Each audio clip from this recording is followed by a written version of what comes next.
సింగరేణిలో అన్ని విభాగాల్లో సుమారుగా 25,000 మంది కాంట్రాక్ట్ కార్మికులు పనిచేస్తున్నారు. గత రాష్ట్ర ప్రభుత్వం సింగరేణి కాంట్రాక్ట్ కార్మికులకు అన్యాయం చేసిందని, సింగరేణి కాంట్రాక్ట్ కార్మికులకు అతి తక్కువ వేతనాలు చెల్లిస్తున్న విషయం, వారికి జరుగుతున్న అన్యాయం ప్రభుత్వ దృష్టికి తీసుకొచ్చేందుకు ఈరోజు ప్రజాభవన్లో వినతిపత్రం ఇచ్చేందుకు సింగరేణి కాంట్రాక్ట్ కార్మికులు పెద్ద సంఖ్యలో ఇక్కడికి చేరుకుని తమ సమస్యలు ప్రభుత్వం దృష్టికి తీసుకొచ్చారు. ప్రమాదంలో మృతి చెందిన కాంట్రాక్ట్ కార్మికులకు ఓల్డ్ ఇండియాలో 15 లక్షల ఎక్స్గ్రేషియా చెల్లించాలని, చట్టబద్ధ సౌకర్యమైన క్యాంటీన్ సౌకర్యం, సెలవులు తదితర ఏ ఒక్కటి కూడా సింగరేణి యాజమాన్యం అమలు చేయడం లేదని, తమకు అన్ని విధాలా న్యాయం చేయాలని ప్రభుత్వాన్ని వారు డిమాండ్ చేశారు. సుమారు 150 మందికి పైగా సింగరేణి కాంట్రాక్ట్ కార్మికులు ప్రజాభవన్ ముందు నిరసన వ్యక్తం చేశారు. నర్సరీలో వర్క్ చేసే వాళ్ళని మాత్రం గుర్తిస్తలేదు. మేము నర్సరీలో ఎంత కష్టపడతాం, ఎంత ఏం చేస్తానో, మేము పెంచే మొక్కలు అన్ని చోట్ల పనికొస్తాయి. కానీ మాకంటూ విలువ అంటూ లేదు. మాకు ఒక విలువ కావాలి, మాకు ఒక విలువను తీసుకురండి. మేము ఇంతగానో కష్టపడేది ఎందుకోసం కష్టపడతాం? ప్రజల కోసం కష్టపడేది. మాకంటూ ఒక జీవో, ఒక వేతనం పెంచడం అలాంటివి చేయాలి. తెలంగాణ రాష్ట్ర ప్రభుత్వంలో ఇంతకుముందున్న టీఆర్ఎస్ ప్రభుత్వము మా కాంట్రాక్ట్ కార్మికులను పట్టించుకున్న దాఖలాలు లేవు.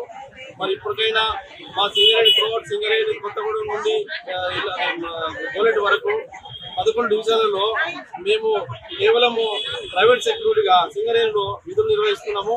3,500 మంది మేము ఉన్నాము. మాకు చాలాసార్లు వేతనాలు ఇస్తున్నారు. దాన్ని బట్టి మేము కుటుంబాలు పోషించలేకపోతున్నాము.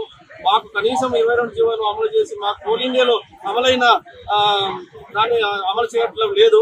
సింగరేణి యాజమాన్యం నిర్లక్ష్యం చేస్తుంది. అలాగే ఇంతకుముందు ఉన్న ప్రభుత్వం కూడా నిర్లక్ష్యం చేసింది. ఇప్పుడున్న ప్రభుత్వం రేవంత్ రెడ్డి ముఖ్యమంత్రి గారి ప్రభుత్వంలో మాకు న్యాయం జరగాలని మేము డిమాండ్ చేస్తున్నాము. మాకు కనీస వేతనం ఇవ్వాలి.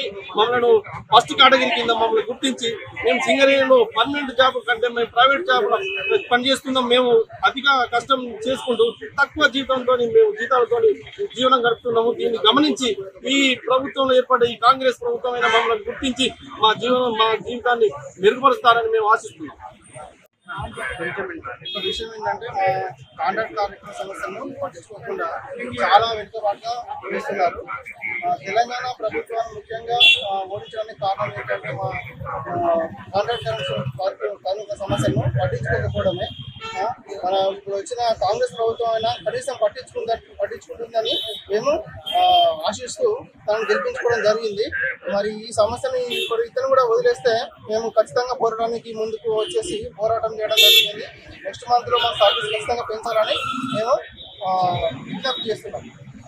తెలంగాణ రాష్ట్రానికి గుండెగా సింగరేణిలో ఈరోజు 30,000 మంది సింగరేణి కాంట్రాక్ట్ కార్మికులు హరికోసలు పడుతున్నా కూడా తెలంగాణ రాష్ట్ర ప్రభుత్వం ఏర్పడిన తర్వాత బీఆర్ఎస్ ప్రభుత్వం ఇప్పటి వరకు కనీస వేతనాల జీవోలను విడుదల చేసినా వాటిని గెజిట్ చేయకుండా కాలయాపన చేసింది.